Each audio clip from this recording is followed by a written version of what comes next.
Bismillahirrahmanirrahim. Assalamualaikum warahmatullahi wabarakatuh. Waalaikumsalam warahmatullahi wabarakatuh. Di sesi kali ini kita akan tanya jawab mengenai seputar pendidikan, yang tentunya yaitu pendidikan agama Islam.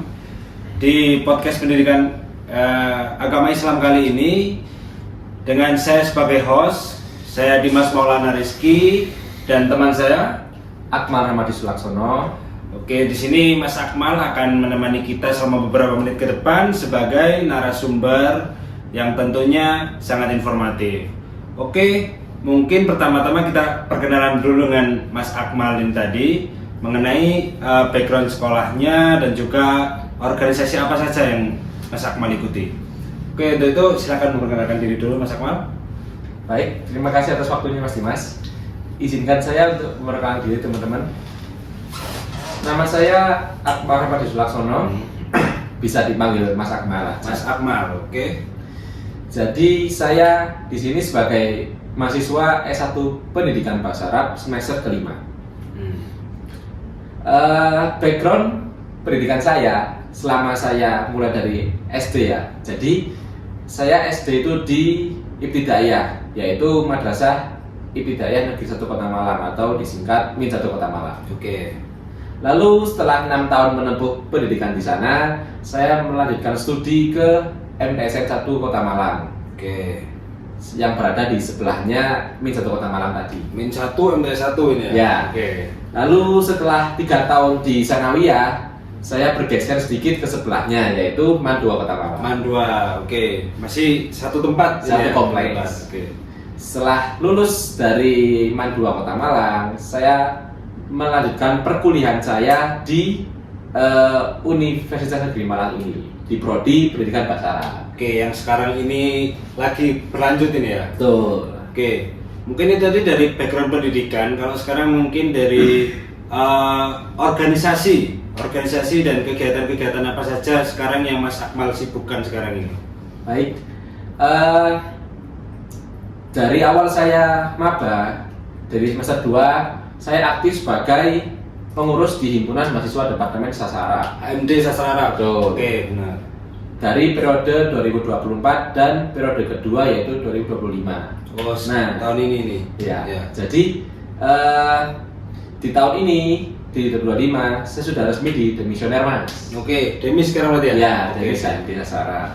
Lalu saya setelah mengikuti organisasi HMD, saya berlanjut ke DPM, Dewan Perwakilan Mahasiswa, yang mana saya menjabat sebagai senator.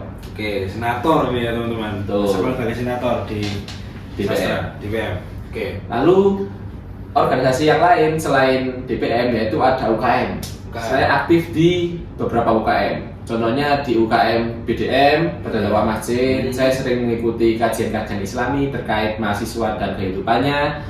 Lalu UKM kedua adalah UKM Catur. Saya juga aktif belajar catur lah, karena yang saya tahu catur itu adalah olahraga yang bisa mengasah otak. Ya, benar. Lalu yang ketiga ada e-sport juga. Sport. Saya juga ya mencari relasi lah terkait dunia per-ML-an. Saya dulu main ML. Mobile Legend ini ya? Betul. Mobile Legend, oke, benar. Lalu selain di internal, saya juga aktif di eksternal. Contohnya mengikuti ITLA. Itla ITLA itu adalah organisasi bahasa Arab, Persatuan Mahasiswa Bahasa Arab se-Indonesia, yang ada di seluruh Indonesia, ada di Sumatera, Jawa Timur, Jawa Barat, dan lain sebagainya. Nah, kebetulan saya bergabungnya di regional Jawa Timur. Jawa Timur. Lalu selain ITLA juga ada eksternal yang lain yang berlandaskan ideologi. Ya. Contohnya adalah PMII. PMI, benar. Oke, itu background dari Mas Akmal ini yang sangat banyak, dan Mas Akmal ini memang sangat sibuk. Sangat anak kampus sekali ya, tidak seperti saya yang kupu-kupu, kuliah pulang. Oke, nanti Mas Akmal akan menemani kita selama beberapa menit ke depan, tentunya dengan materi yang sangat informatif mengenai pembahasan tentang prinsip-prinsip untuk kita dalam memilih metode pendidikan agama Islam PAI ini. Untuk itu mungkin kita membahas metode dulu Mas Akmal. Ada metodologi dan metode. Mungkin kita bisa dijelaskan metode dan metodologi dan mungkin perbedaannya seperti apa? Oke, jadi teman-teman mungkin di sini masih pada bingung lah beberapa terkait perbedaan antara metode dan metodologi. Ya benar. Jadi metode dan metodologi itu adalah dua hal yang berbeda. Yang pertama kita akan bahas terkait metode. Metode itu adalah cara yang dilakukan untuk mencapai tujuan tertentu dalam pembelajaran. Oke. Contohnya ada metode ceramah, metode tanya jawab, diskusi, demonstrasi, karya wisata, dan juga yang lain-lainnya. Ya. Jadi intinya metode adalah cara supaya tujuan pembelajaran bisa tercapai. Yang kedua adalah kita masuk ke metodologi. Metodologi itu adalah ilmu. Kenapa kok kita sebut ilmu? Karena ada kata logi di belakang. Logi itu dari bahasa Yunani, logos, artinya ilmu. Tentang apa? Yaitu ilmu tentang metode. Jadi metodologi itu adalah ilmu yang mempelajari tentang metode. Mulai dari prinsipnya, teori yang ada dalam metode tersebut, landasan filosofis yang melatar belakangi pemilihan metode tersebut, dan juga kalau saya lihat metodologi itu lebih luas daripada metode. Jadi luas. Ya. Metode itu berada di koridornya metodologi. Masih lingkupnya. Ya, lingkupnya metodologi. Jadi perbedaannya itu metodologi itu adalah ilmu terkait metode, pemilihan metode. Kalau yang metode itu adalah cara atau teknik agar tujuan pembelajaran PAI bisa tercapai, Mas.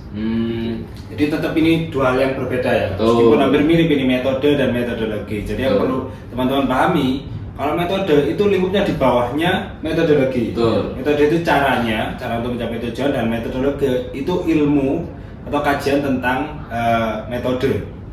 Seperti itu. Mungkin itu yang bisa teman-teman pahami seputar metode itu tadi.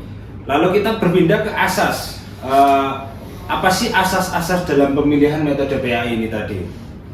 Mungkin bisa dijelaskan. Menurut saya, asas dalam pemilihan metode itu ada bermacam-macam. Yang pertama, dimulai dari kesesuaian dengan tujuan pembelajaran yang akan kita laksanakan. Jadi di setiap mata pelajaran atau mata kuliah pasti ada yang namanya kompetensi inti dan kompetensi dasar, atau disingkat KD dan KI. Nah, metode pembelajaran PAI contohnya kayak ceramah, diskusi, tanya jawab, dan lain sebagainya, itu harus sesuai dengan asas kesesuaian dengan tujuan pembelajaran. Kenapa? Karena ketika apabila metode yang kita laksanakan itu tidak sesuai dengan tujuan pembelajaran, otomatis kompetensinya akan menurun atau kurang bahkan. Itu yang pertama. Yang kedua adalah asas kesesuaian dengan materi. Nah, kita harus menyesuaikan metode yang akan kita gunakan sebagai calon guru nanti, apakah sesuai dengan materi. Karena kan ada materi yang bersifat hafalan, ada materi yang bersifat pemahaman dan praktek. Kita harus bisa menyesuaikan metode mana yang sekiranya cocok untuk materi yang berupa hafalan atau pemahaman, atau bahkan untuk praktek. Gitu. Lalu yang ketiga yaitu asas kondisi peserta didik. Kita harus menyesuaikan metode yang kita gunakan nanti apakah sesuai dengan usia dan juga kemampuan para siswa. Gak mungkin dong kalau misalkan kita mengajarkan metode proyek kepada siswa anak kelas 3 SD. Iya. Karena nantinya mereka akan kebingungan. Ya, kesusahan. Karena kita tahu bahwa anak SD atau anak ini kan masih dasar pengetahuannya, masih dia. Jadi kita harus menyesuaikan dengan metode yang cocok. Entah itu karya wisata, diajak jalan-jalan supaya seneng, atau bahkan dengan tanya jawab supaya mereka bisa aktif bertanya. Begitu, disesuaikan dengan kondisi peserta didik yang ada di kelas. Lalu yang keempat adalah kondisi gurunya tersendiri. Kita harus bisa menyesuaikan kita sebagai guru dengan metode yang akan kita gunakan. Apakah sesuai dengan kompetensi kita? Apakah kita, misalkan saya ini adalah guru yang berbasis pada teknologi, otomatis saya harus bisa menguasai metode yang bersifat teknologi juga, entah itu gamifikasi atau yang lain. Lalu yang kelima itu adalah konteks lingkungan. Nah, lingkungan di sini yang dimaksud adalah mencakup sarana prasarana. Yang kedua adalah budaya yang ada dalam sekolah dan juga dukungan teknologi. Jadi metode yang akan kita gunakan itu harus sesuai dengan kondisi prasarana-sarana yang ada di sekolah tersebut. sesuai dengan budaya sekolah. Apakah budaya sekolahnya seperti ini, maka kita harus menyesuaikan dengan metode yang serupa. Lalu yang ketiga, dukungan teknologi. Nah ini yang mungkin relevan dengan masa saat ini, karena ya seperti yang kita lihat bahwa metode teknologi itu semakin berkembang, karena ya kita sekarang berada di zaman milenial, zaman yang sudah canggih, perlu adanya penggunaan teknologi dalam pembelajaran. Lalu yang keenam, yaitu adalah asas efektivitas dan juga efisiensi dalam pembelajaran. Nah, kita harus mengukur apakah metode itu mampu mencapai tujuan pembelajaran dengan waktu dan sumber daya tersedia. Jadi kalau misalkan kata efektif itu maksudnya adalah kita bisa menggunakan metodenya sesuai dengan sumber daya yang tersedia. Kalau yang efisiensi itu berarti kita bisa menggunakan metode yang mencakup waktu yang cukup. Jadi kalau misalkan metodenya menggunakan waktu yang terlalu lama, berarti kan tidak efisiensi. Begitu. Jadi ada 6 asas yang harus kita gunakan dalam memilih metode PAI, Mas. Yang pertama tadi ada kesesuaian dengan tujuan, lalu kesesuaian dengan materi, kesesuaian dengan kondisi peserta didik, lalu kondisi guru, lingkungan, dan efektivitas dan efisiensi. Oke, jadi ada 6 itu tadi mengenai asas-asas dalam memilih metode PAI. Lalu untuk para guru-guru ini, nanti ketika kita memilih tujuan, apa sih dari prinsip tujuan dalam pemilihan metode ini untuk apa sih? Mungkin bisa dijelaskan agar para penonton ini tidak bingung. Oke, jadi saya sebagai calon guru nantinya pasti juga akan mempertimbangkan tujuan-tujuan dalam memilih metode PAI. Yang pertama, tujuannya adalah kenapa kok kita memilih metode yang tepat untuk peserta didik dalam pembelajaran PAI? Karena yang pertama adalah untuk membantu siswa dalam memahami nilai Islam secara komprehensif atau menyeluruh. Jadi apabila kita bisa menggunakan metode A contohnya, dan itu cocok untuk siswa, otomatis itu akan membantu siswa dalam memahami nilai-nilai Islam. Lalu yang kedua, tujuan seorang guru ya memilih metode yang tepat adalah untuk bisa menumbuhkan adanya penghayatan dan pengamalan dalam mempelajari nilai-nilai agama. Karena kita tahu bahwa agama itu bukan sekedar keyakinan dan pengetahuan, tapi juga pengamalan dan juga pembiasaan dalam kehidupan sehari-hari. Begitu. Lalu yang ketiga adalah tujuannya yaitu agar bisa menciptakan pembelajaran yang aktif, kreatif, dan menyenangkan.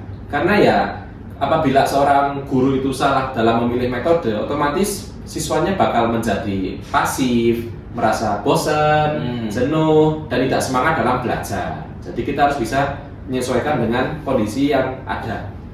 Lalu yang keempat adalah tujuannya adalah untuk menyesuaikan metode dengan karakteristik kurikulum PAI. Yang mana kurikulum PAI itu menyesuaikan dan menekankan aspek yang tiga itu apa aja? Yaitu kognitif berupa pengetahuan secara akal. Yang kedua adalah afektif atau akhlak atau sikap. Yang ketiga adalah psikomotorik. Psikomotorik itu adalah keterampilan yang menggunakan fisik. Contohnya kayak apa itu? Contohnya kalau psikomotorik di PBA ini adalah kaligrafi, Mas. Oh gitu ya. Seni kaligrafi. Ya. Itu kan menggunakan keterampilan menggambar, mewarnai, termasuk dalam psikomotorik dalam lingkup PBA. Lalu ada yang kelima, tujuan yang kelima adalah supaya adanya relevansi antara materi yang diajarkan dengan kehidupan nyata peserta didik. Begitu, Mas. Jadi ada 5 itu tadi ya. Untuk membantu peserta didik dalam memahami nilai-nilai Islam, menumbuhkan penghayatan dan pengamalan ajaran agama, terus menciptakan pembelajaran yang aktif, menyesuaikan dengan karakteristik, terus menjamin relevansi antara materi ajar dengan kehidupan nyata peserta didik. Oke, mungkin itu saja yang bisa kami sampaikan. Saya selaku host di sini dan Mas Akmal selaku narasumber yang tentunya sangat informatif dan isinya daging semua ya, sangat berat-berat sekali.